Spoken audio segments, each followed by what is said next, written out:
Hello, chemists. This is Ms. Placino, and you are watching lesson 2.5, Intro to Quantum Mechanics. In today's lesson, we're going to talk about how the new understanding of the electron, the idea that the electron behaves as both a particle and a wave, as determined by the double slit experiment, how that changed the model of the atom. That's kind of been an underlying theme this unit. As new discoveries are made, as we start to learn more about the atom, scientists are constantly forced to update their view of it. So this is going to be the last model we discuss. It is the modern-day model of the atom. So we are going to really just look at it today on the most fundamental level and start to get the basics of it and understand that this model talks about probability of finding electrons and really ties in Heisenberg's uncertainty principle. We're going to be able to recall how many orbitals are in a sublevel and determine how many electrons are in a sublevel. So there's going to be a lot of terminology that gets introduced this lesson. Don't panic. We will review and practice in lessons 2.6 and 2.7. All right, so with the quantum mechanical model, scientists have to apply this idea that the electron has wave-particle duality. And again, this was determined by conducting the double slit experiment. If you're not familiar with that experiment, back up and watch lesson 2.4. This proves to be really, really challenging to do. Really, the takeaway is that when we're not watching the electron, it behaves like a wave. However, once the electron is observed, it goes back to behaving as a particle. And this is very difficult for scientists at the time to try to tie into a single theory. This gentleman is considered one of the fathers of quantum mechanics. This is Erwin Schrödinger. We were introduced to Schrödinger's cat in the last video. And this is, again, we're talking mid-1920s. He proposed the quantum theory, which mathematically describes the wave-like properties of electrons. It's going to treat the electrons as a particle, so we're really tying in that wave-particle duality, whose location and speed can be discussed in terms of probability clouds as calculated by the equations.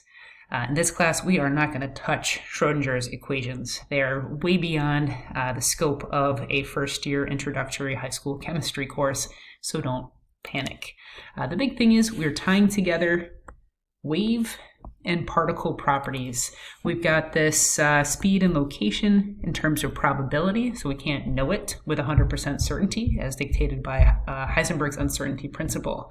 So this is a huge accomplishment in the work of many, many scientists over long periods of time, tying together new knowledge into a new theory. So what we're going to try to do with the quantum mechanical model today is really use it to describe the location of electrons. And we'll be building on that in future lessons. So if we think about describing your location, just saying I'm at Stye is too general. Stye is a big place. It'd be very difficult to track you down. So what we're going to try to do is describe your current location in 3 ways, each time being a little bit more specific. So pause the video, see what you come up with, and we'll discuss in just a moment. One way you could do it is so you could say, I'm in room 940. Okay, that's kind of narrowed it down to one specific room in the building. I'm sitting in the front row. Okay, now there's 12 possible seats that you can be in. I am the 5th one from the left.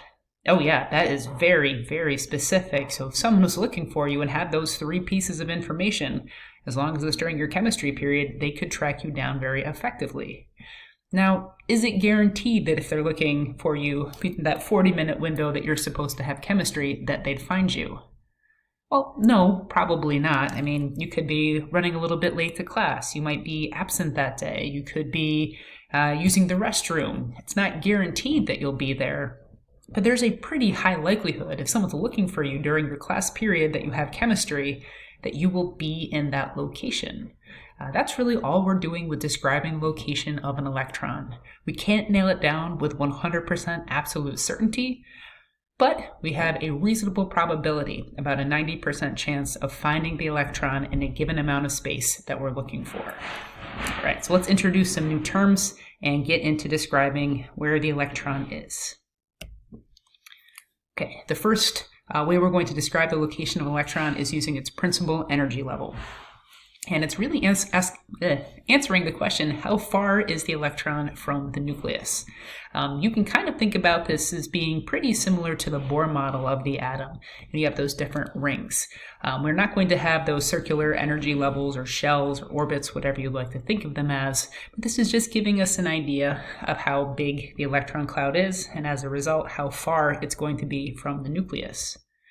Larger numbers are further away, and we know that the further you get from the nucleus, the more energy that electron has. Depending on the size of the energy level, multiple sublevels can be present. For example, the first energy level is small, it's close to the nucleus. We can't jam a bunch of sublevels in there. But as we start to back up and get further and further away from the nucleus, we can fit more of these things called sublevels in each energy level. Let's talk a little bit about sublevels. Sublevels answer the question, what shape is the electron probability cloud? Now, in the Bohr model of the atom, we usually think about everything being kind of flat and like a circle, or maybe you can think about it a little bit more three-dimensionally and a sphere. That is not the case for the quantum mechanical model. We get some pretty wacky-looking shapes. There are 4 different possible sublevels: S, P, D, and F. And here's just a picture of what they look like. This is an S sublevel, a P. This is what most of the Ds look like, and this is what most of the Fs look like. And these shapes are predicted mathematically using Schrödinger's equations. Again, we are not going to have you calculate anything for Schrödinger's equations. Just be aware that those are kind of where these weird shapes come from. As you move further from the nucleus, the shape of the probability cloud remains the same, but the size increases. You can almost think about it as like a little like Russian nesting doll, where the 1s sublevel is going to be the spherical shape. The 2s is going to have the same shape, it's just going to be bigger. The 3s sublevel, also spherical, but even bigger, and they kind of just nest one inside the other. Bigger energy levels will have more sublevel present. We kind of talked about that on the previous slide. As you get further away from the nucleus and there's more space, you're going to see more of these different sublevels present. All right. And finally, within each sublevel, there are different orbitals, really just different ways to orient that electron cloud in space. And I think this is in your notes. You are not expected to draw these. S's are always spherical. There doesn't matter how you really orient a sphere in space. It always has the same shape. P's kind of look like maybe little dumbbells or figure eights. They can be oriented along the X, the Y, or the Z axis. There will always be 3 orbitals in the P sublevel. We have the D orbitals. Most of them kind of look like little 4-leaf clovers. They can be oriented in those 4 different directions in space. The 5th D sublevel kind of looks like a figure 8 with a donut around the middle of it. But always 5 orbitals in the D sublevel. And finally, the F sublevel, where we start getting some really wacky looking shapes. They kind of almost look like, I don't know, maybe flowers or something. And then you've got these 3 that look a little different. They're kind of similar to the figure 8 with a donut, but they're not identical.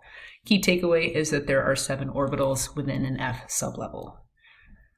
For better or for worse, these are some things that are going to have to kind of be committed to memory. There's 1 S sublevel, 3 P sublevels, 5 D sublevels, 7 F sublevels.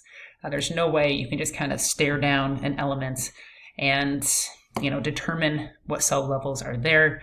You're going to have to commit this to memory, and we'll start worrying about how to fill them in future lessons. Now that we've introduced the different sublevels and we've seen the different orbitals, let's start talking about how to fill them up. Each orbital, regardless of how big it is or how crazy its shape is, can hold a total of 2 electrons.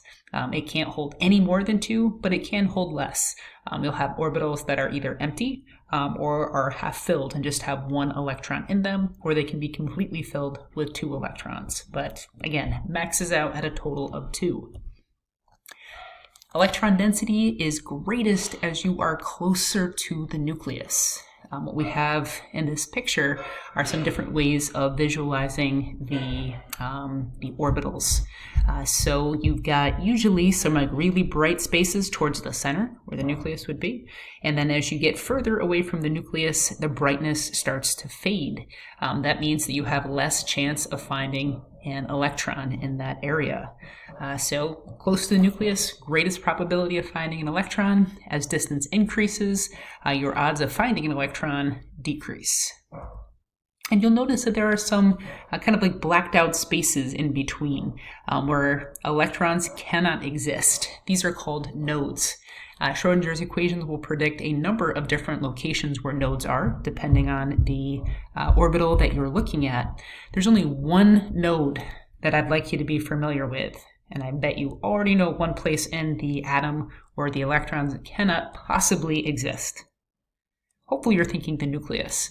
Regardless of whether it's an S, P, D, or F orbital, electrons cannot exist in the nucleus. So one you already knew, that is the one node I'm going to hold you responsible for.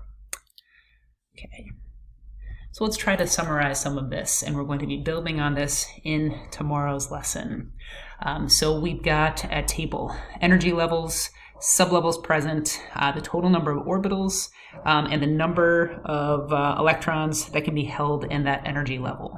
So we'll start with the first energy level. In the first energy level, it's very, very small, so we only have the S sublevel present. How many different type of S orbitals are there? If you look at that little picture of all the wacky orbital shapes. Yeah, there's just one S orbital. How many electrons max can the first energy level hold if all it has is a single S orbital? Well, we know that each orbital can hold 2 electrons. So in the first energy level, we cannot put more than 2 electrons. Let's back up and go a little bit further from the nucleus to the second energy level. We can have S orbitals, or the S sublevels, I should say, and we can also have P sublevels. What are the total number of orbitals present in the second energy level? Well, we've got the one S orbital, and if you look back at that picture, there are 3 different P orbitals. So this is math I can handle. 1 plus 3 equals 4. What's the maximum number of electrons I can stick in the second energy level? All right, each orbital can hold 2. 4 times 2 is 8. We'll back up from the nucleus even a little bit further to the third energy level, which is even larger, so we can add in an additional sublevel. Do you remember what comes after the P's? Good, the D's. S, P, and D sublevel is found in the third energy level. Total number of orbitals present. There's 1 S plus 3 P's, that's 4, plus 5 D's. That's a total of 9. Each of those orbitals can hold 2 electrons. 9 times 2 gives us 18. And the last one, energy level 4. So we're farther away from the nucleus. As you might imagine, we can jam even more sublevels in. So not just the S's, the P's, and the D's. Yeah, it's an ugly looking D. But also the F sublevel. S's, P's, D's, and F's. So 1 S plus 3 P's plus 5 D's plus 7 F's. That gives us a total of 16 orbitals that are squeezed in that fourth energy level. What's the maximum number of electrons that can be held in the fourth energy level? And we know each orbital holds 2. 16 times 2 gives us 32. Do those numbers, 2, 8, 18, 32, look familiar to you? Yeah, you might be looking at that saying like, oh, that is the maximum number of electrons according to the Bohr model. So you might have been wondering, where did those numbers come from? They come from the quantum mechanical model, and they were kind of like backwards applied to the Bohr model. A lot of times intro chemistry courses don't necessarily cover the quantum mechanical model. They stop at Bohr, so there's no real explanation as to where those numbers come from, but they're predicted by the quantum mechanical model and then just like backwards applied to the Bohr model when we teach it to new chemistry students. So if you're wondering, there it is. really work on getting comfortable with S's, P's, D's, and F's, and how many orbitals each of those sublevels hold. It's really easy to get bogged down in the terminology. It just kind of makes some silly mistakes. All right, I think that wraps it up for today. Thank you for tuning in, and I hope you found this helpful.